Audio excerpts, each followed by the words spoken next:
Meus amigos, muito boa tarde a todos vocês, saudações rubro-negras a todos. Eu queria lhes dizer o seguinte, eu revi a entrevista que o Mister deu ontem, depois de ter classificado o Benfica para a fase de mata-mata da Champions, quando ele falou sobre o Flamengo, e eu não vi nada demais.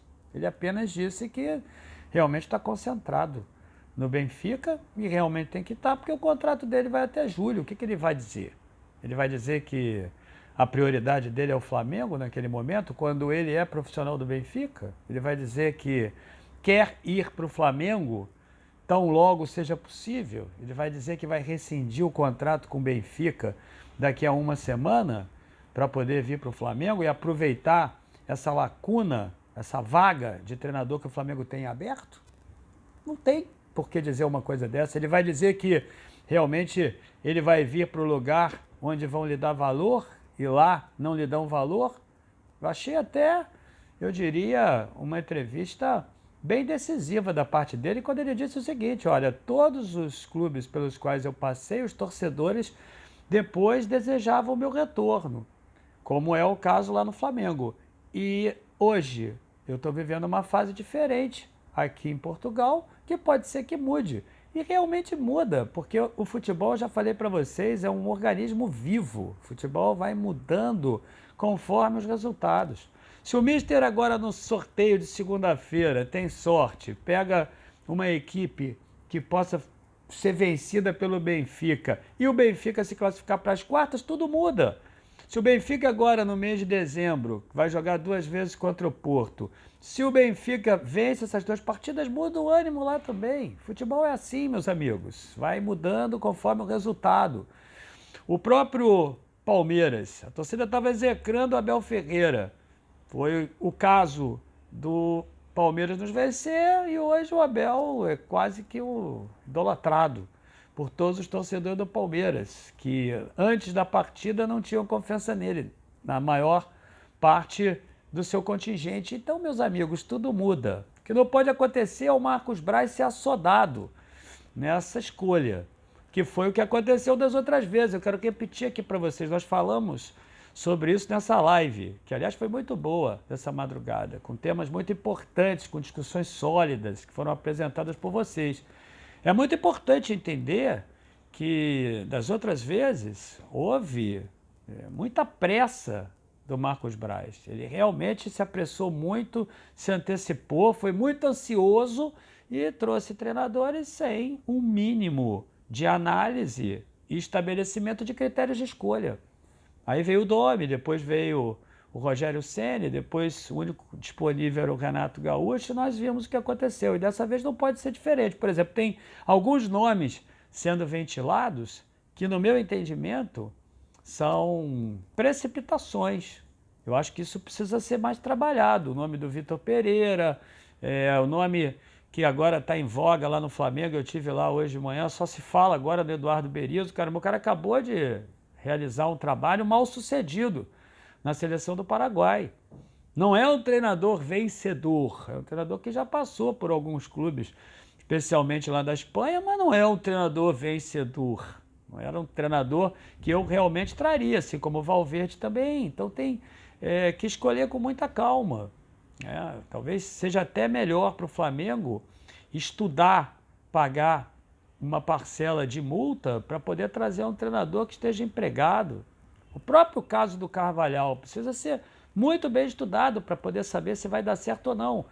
Talvez tudo na vida seja uma questão, meus amigos, de oportunidade. O Carvalhal talvez nunca tenha tido uma oportunidade de realizar um trabalho vitorioso numa equipe que reunisse condições para isso, como é o caso aparente do Flamengo, apesar dos nossos jogadores não estarem em boa fase, apesar da torcida exigir a renovação de alguns dos nossos craques, entre aspas, dentre eles o Everton Ribeiro, que não está numa boa fase. Talvez o Carvalhal nunca tenha tido a oportunidade de trabalhar numa equipe que lhe concedesse tanta estrutura em comparação aos seus competidores, como seria aqui no Flamengo. Mas ele também não é um técnico vencedor.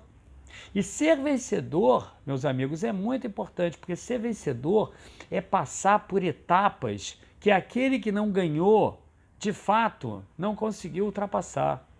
Ser vencedor significa passar por situações muito complexas, de mudanças de resultados através das ações, de absorção de tensão, de pressão da torcida sua e da torcida adversária, de pressão da mídia. Aquele que está ali para ganhar o campeonato, meu amigo, aquele time, aqueles jogadores, eles na verdade precisam se adaptar àquele processo. Então, por mais vezes que você vença, maior é o estofo, é a categoria que você tem para poder driblar certas intempéries que vão acontecendo no meio do caminho.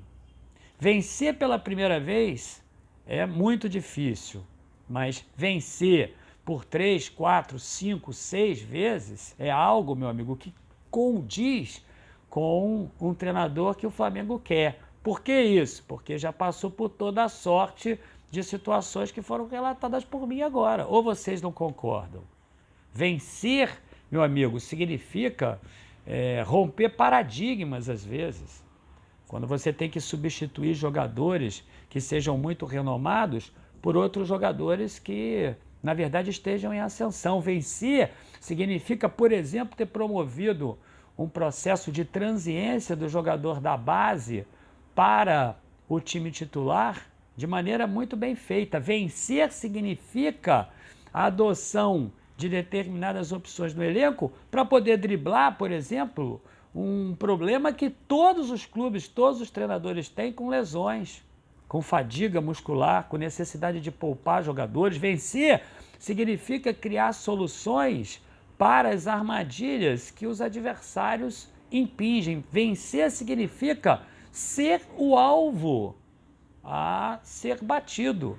Verdade? Quando você tem um grande time, as equipes se preparam melhor para que você possa ser derrotado, não é? Para que eles consigam te derrotar. Vencer, meu amigo, significa driblar, por exemplo, as agruras de uma má arbitragem. Claro que sim.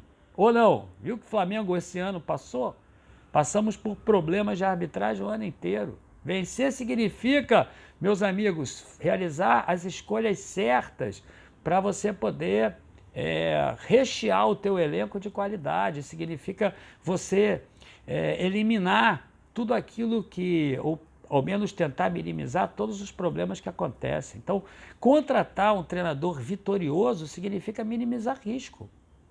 E esses treinadores que o Flamengo tem visto quase não venceram, venceram muito pouco, não passaram realmente por essa complexidade toda que eu acabei de relatar aqui para vocês. Então o Flamengo tem que tomar muito cuidado nessa escolha. E ontem eu cheguei a dizer, e obviamente fui mal interpretado pelos comentários que eu li, que o Mauricinho era o técnico ideal. Eu não disse isso, eu disse o seguinte, eu disse que o Mauricinho poderia perfeitamente conduzir o time do Flamengo agora no Campeonato Carioca, como conduziu o ano passado também, verdade?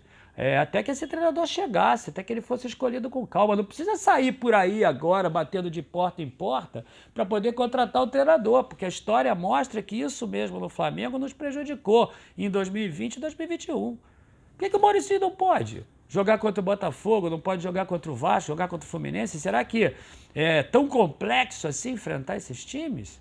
Enfrentar os jogos aqui do Campeonato Carioca, enquanto com parcimônia e inteligência o Flamengo vai elegendo as melhores opções, vai tendo mais calma para poder analisar o desempenho de carreira desses treinadores ao longo do curso da sua história? Será que precisa realmente escolher agora? Será que o Flamengo precisa atravessar o dia 31 de dezembro já com o treinador? Eu não tenho dúvida, já falei isso para vocês, a pré-temporada é muito importante. Mas vocês acham mesmo que se o Mister tivesse chegado em julho do ano passado, o Flamengo não teria sido campeão de tudo? Do meu entendimento, seria. O ano passado quem fez a pré-temporada foi o célebre Rogério Ceni. Do que adiantou? O próprio Renato chegou no Flamengo vencendo muito. Se tivesse, falei isso essa madrugada, se tivesse continuado com aquela performance, meus amigos, o Flamengo também teria sido campeão de tudo.